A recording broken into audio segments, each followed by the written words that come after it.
So in the previous video I did a tour of the allotment, and I thought this time I would just do sequential ones, allotment first and then the kitchen garden. And I wanted to do that because it can be a little bit confusing, I think, sometimes for people when they just see the allotment tour or they just see the kitchen garden tour and they see like half of what you'd normally expect to see people growing. So yeah, when you see them back to back, you can get a better impression of the decisions that we've taken as to what to plant. And basically on the allotment, it's stuff that needs cover, stuff that's ugly, and stuff that doesn't need much attention. And in the garden, it's stuff that's beautiful and stuff that needs lots of attention. So that's kind of the rationale for the decision to have the two gardens. And particularly the kitchen garden is so much easier to water. There are a lot less pests there as well. So that's kind of also part of the criteria. So let's take a look at the kitchen garden now. So Debbie's done loads of work in the front garden this year, and it's looking really nice. I've just arrived home actually from the allotment, so I've got some colettes down here, some beetroot and chard here, spinach, red cabbages around the edge there, a very noisy cat there who really likes this garden because he's got more places now to lie out and sunbathe. So we've got some more spinach there, and what we found is that this kind of structure in the middle here is a real slug trap and snail trap. So we find that we're not getting much of a problem with snails anywhere else in the garden, and Debbie just keeps clearing them out of there. And then we've got some gooseberries here, a little bit of a wildflower area here. I'm gradually making this kind of crazy paving area here. It's good for walking when we park the car on the drive so that we can't get up there. So we've got lots of lovely summer kales here and onions around there with a bit of chard, and another kale bed here. There's not many things that grow in that spot there, but kale does really well. And just a few potatoes down here and our fruit trees down the drive. So let's go look in the back. So the trees are looking really great. We've got lots of pears on this Williams pear tree, and all down here we've got cherries and one apple tree. It's looking pretty good. And then we've got the only courgette that we've got outside at home at the moment, so we've got a few more to go in the front garden.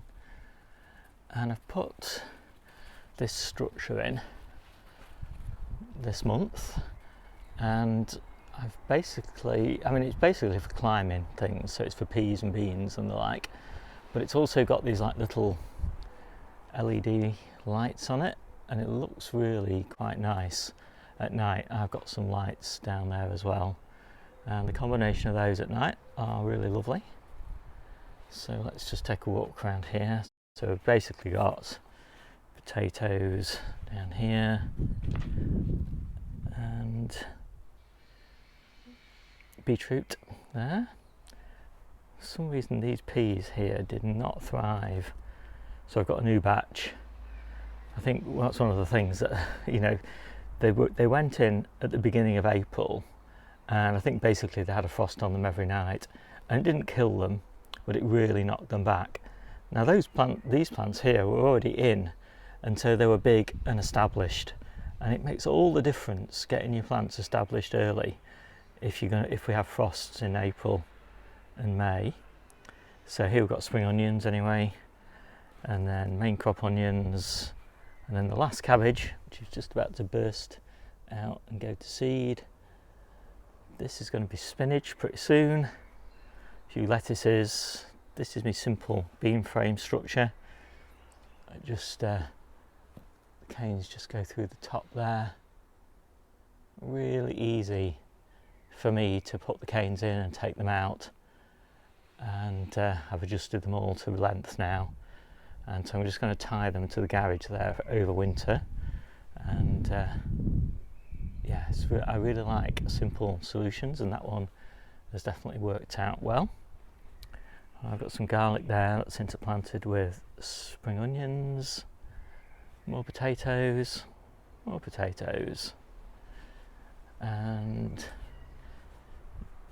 I've got some Brussels sprouts in here, a new perennial kale plant there, existing perennial kale plants there, and then we're kind of on to the fruit garden. So we kind of alternate blueberries, gooseberries all the way along here, with some geraniums for a bit of extra colour.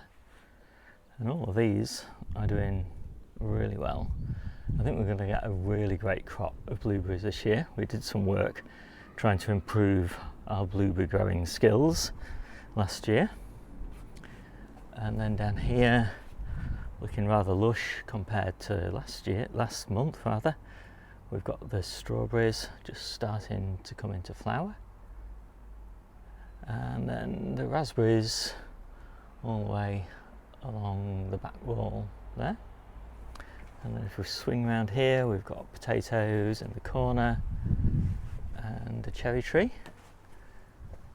I absolutely love sitting here and snacking on cherries. So we've got loads of cherries here. It's looking like a bumper harvest. And then more potatoes. And more potatoes. A little hardening off greenhouse, just the dregs of bits and pieces in there. Nowhere to put them, just waiting for people to give them away to.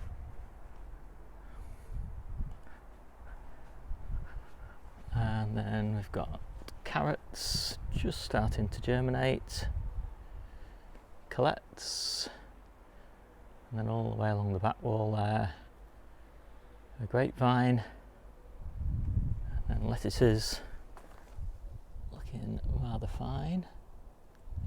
These are going to be harvested in 3 days' time, I think. And then we've got spinach. We haven't got much spinach now on the allotment, so this is our main spinach bed. We've got quite a lot coming. More cherries. Can you ever get too many cherries? Beetroot interplanted with garlic. And then these are the salad beds that I harvested last week. So that was 4 or 5 days ago. They're growing back quite nicely now. So I'll take a light harvest off these beds and a full harvest off that one. And then in here we've got shallots interplanted with parsnips, and I think all those parsnips are up. And then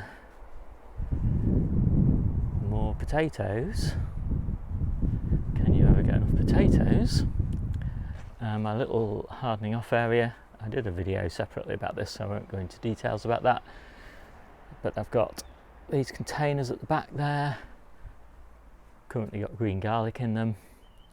Well, in that one and that one anyway. And all the rest of them are going to have these outdoor tomatoes. And then I've got some outdoor tomatoes there that have finished hardening off now, so they're looking quite nice.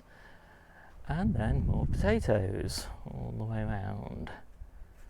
So that's not so bad. Now in the conservatory there's very little in here now. Just don't look at those tomatoes there.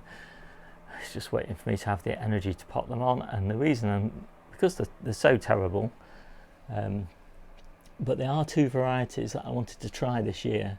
So I am, all the others died on me.